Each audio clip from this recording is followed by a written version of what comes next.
Assalamualaikum warahmatullahi wabarakatuh. Allahumma salli ala Sayyidina Muhammad wa ala alihi wa sahbihi ajma'in. Dalam video kali ini kita akan mengkaji mengenai syafaat. Pada hari kiamat, Rasulullah Shallallahu Alaihi Wasallam akan memberikan syafaat kepada umatnya. Kita wajib meyakininya. Syafaat Rasulullah Shallallahu Alaihi Wasallam sungguh diterima oleh Allah. Beliaulah yang terdepan di antara semua yang bisa memberi syafaat kelak, yakni para nabi, para rasul dan para malaikat yang didekatkan, al-muqarrabun. Rasulullah Shallallahu Alaihi Wasallam bersabda, di hari kiamat kelak, aku adalah orang yang pertama memberi syafaat dan menerima syafaat, bukan sombong. Hadis riwayat At-Tirmidzi. Hadis tentang syafaat ini mutawatir. Saat hari kiamat terjadi, manusia bangkit dari kubur sambil mengirapkan debu dari kepala dan wajah. Lalu mereka membuka mata seperti orang mabuk, padahal tidak mabuk, melainkan sibuk dengan diri masing-masing. Kemudian Allah Azza wa Jalla menugaskan malaikat kepada masing-masing mereka untuk menggiring mereka menuju al-mauqif, persinggahan, didampingi oleh saksi dari dirinya, yakni anggota tubuh dan jasadnya. Kemudian mereka digiring menuju padang mahsyar, yakni dataran seputih perak yang disediakan oleh Allah untuk mengumpulkan seluruh umat sejak yang awal sampai yang terakhir. Setelah mereka berkumpul, matahari mendekat di atas kepala mereka hingga hanya berjarak sekitar 1 mil, dan panasnya dilipat gandakan sampai 70 kali lipat. Kondisi itu membuat otak mereka mendidih. Mereka semakin menderita dan berdesakan, hingga di atas setiap kaki bertumpuk 1000 kaki. Keringat pun demikian deras dan membanjir, seperti disabdakan Rasulullah Shallallahu Alaihi Wasallam. Sesungguhnya pada hari kiamat, keringat merasuk ke dalam bumi hingga sedalam 70 hasta, dan keringat mereka membanjir hingga setinggi mulut dan telinga mereka. Hadits riwayat Muslim. Tetapi keadaan seperti itu berlaku tidak untuk semua. Karena keringat masing-masing orang pada waktu itu berbeda sesuai kadar dosanya. Di antara mereka ada yang terendam keringat hanya sampai mata kaki, ada yang sampai lutut, sampai ketiak, ada yang sampai leher, dan ada yang sampai tenggelam. Ada juga yang sama sekali tidak tersentuh banjir keringat. Di antara mereka juga ada yang mendapat keteduhan naungan arsy, yakni mereka yang dimuliakan oleh Allah, sebagaimana ditunjukkan di dalam hadis-hadis syahih Nabi Sallallahu Alaihi Wasallam. Kemudian manusia berdiam, Masya Allah, demikian lama hingga kepayahan dan kesusahan semakin mendera. Mereka menengadahkan wajah ke atas tanpa berucap sepatah kata pun. Menurut satu pendapat, keadaan itu berlangsung selama 40 tahun waktu dunia. Setelah demikian lama menunggu dan kepayahan semakin mendera mereka, mereka berusaha mencari orang yang dapat menolong mereka, agar mereka bisa istirahat dari diam dan derita. Mereka bicara satu sama lain, mari kita mendatangi Adam bapak moyang kita minta syafaatnya pada Allah. Mereka mendatangi Adam, alaihi salam, dan berkata, engkau adalah bapak manusia, Allah telah menciptakanmu dengan tangannya sendiri, dan dia telah memerintahkan malaikat bersujud kepadamu. Maka syafaatilah kami, mohonkanlah kepada Allah agar dia memindahkan kami dari tempat ini. Adam menjawab, sungguhnya pada hari ini Allah Ta'ala amat murka, tidak pernah dia semurka hari ini, tidak pula kelak. Sesungguhnya aku punya masalah yang membuatku amat khawatir, dan tidak berani memohonkan syafaat kepada Allah. Diriku, diriku, diriku, pergilah kepada Nuh, dia akan menyafaati kalian. Mereka mendatangi Nuh dan berkata, wahai Nuh, syafaatilah kami, mohonkan kepada Allah agar dia memindahkan kami dari tempat perhentian ini.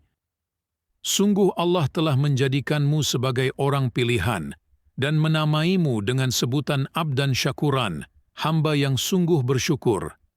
Nuh memberikan jawaban kepada mereka sama seperti jawaban Adam. Nuh menyarankan mereka agar menemui Ibrahim, alaihi salam. Mereka pun mendatangi Ibrahim dan berkata kepadanya, engkau Khalilullah, kekasih Allah, syafaatilah kami pada Allah. Ibrahim memberikan jawaban kepada mereka sama seperti jawaban Adam dan Nuh. Ibrahim menyarankan mereka agar menemui Musa, alaihi salam. Mereka mendatangi Musa dan berkata, "Engkau kalimullah, syafaatilah kami." Namun Musa pun memberikan jawaban yang sama kepada mereka. Musa menyarankan mereka agar meminta syafaat kepada Isa alaihissalam. Mereka pun mendatangi Isa dan berkata, "Engkau adalah Rasul Allah, engkau adalah kalimahnya yang telah dia titipkan di rahim Maryam, dan engkau pun adalah ruh darinya. Berilah kami syafaat." Nabi Isa memberikan jawaban yang sama kepada mereka. Lalu dia menyuruh mereka pergi kepada Sayyidina Muhammad SAW. Pada akhirnya mereka mendatangi Rasulullah Muhammad SAW. Wajah beliau sungguh bercahaya menerangi seluruh makhluk. Lalu mereka memanggil-manggil beliau dari bawah mimbarnya yang tinggi. "Wahai Sang Kekasih Tuhan semesta alam, wahai Sang Penghulu para Nabi dan Rasul. Sungguh masalah kami demikian berat. Telah lama kami berada di tempat ini, kepayahan dan kesusahan pun semakin dahsyat mendera kami. Berilah kami syafaat, mohonkanlah kepada Tuhanmu untuk memutus perkara kami, agar siapa di antara kami yang bakal menghuni surga, segera diperintahkan masuk surga, dan siapa yang bakal menghuni neraka, segera diperintahkan masuk neraka. Tolonglah kami ya Muhammad. Engkaulah sang pemangku kebesaran yang telah diutus sebagai rahmat bagi seluruh alam." Rasulullah SAW bersabda, "Ya, aku akan memberi syafaat insya-Allah." Kemudian Rasulullah SAW berdiri di suatu tempat yang tidak seorang pun makhluk selain beliau bisa berdiri di tempat itu. Beliau bersujud kepada Allah Ta'ala. Beliau memujinya dengan pujian yang dia ilhamkan langsung saat itu kepada beliau, pujian yang tidak pernah diungkapkan siapapun selain beliau. Lalu beliau diseru, "Wahai Muhammad, angkatlah kepalamu. Mintalah syafaat, engkau bisa memberi syafaat. Mintalah, engkau pasti diberi. Berbicaralah, engkau pasti didengar." Kemudian Rasulullah SAW mengangkat kepala dan memohonkan syafaat untuk seluruh umat agar segera dipindahkan dari tempat penantian itu. Beliau berucap, "Ya Rabb, perintahkanlah hamba-hambamu untuk segera menjalani hisab. Sungguh derita sudah sangat dahsyat mendera mereka." Permohonan beliau dikabulkan. Inilah syafaat yang pertama digelar untuk mengistirahatkan umat dari derita penantian. Inilah Al-Maqam Al-Mahmud, kedudukan terpuji, yang disanjung-sanjung oleh semua makhluk, dari yang paling awal sampai yang paling akhir. Mereka tidak langsung diilhami untuk mendatangi Muhammad SAW pada kali yang pertama, itu untuk menampakkan keunggulan dan kemuliaan beliau. Ketahuilah bahwa syafaat terdiri dari beberapa macam.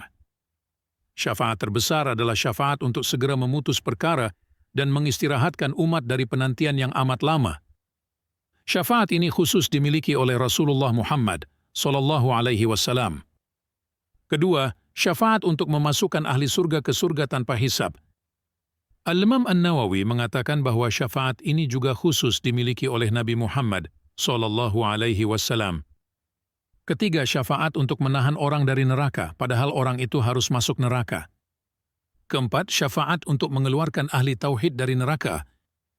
Selain dimiliki oleh Rasulullah SAW, syafaat yang keempat ini juga dimiliki oleh para nabi, para malaikat, dan kaum mukmin. Kelima, syafaat untuk memberikan tambahan derajat di dalam surga bagi yang berhak. Keenam, syafaat untuk meringankan siksa bagi orang yang mendapat siksa abadi.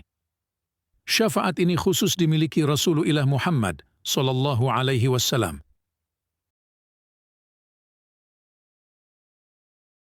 Bila Anda berkenan, bagikan video ini kepada keluarga dan kerabat Anda. Untuk menyaksikan video-video lainnya, kunjungi channel YouTube Sufi Podcast dan subscribe untuk notifikasi tayangan terbaru.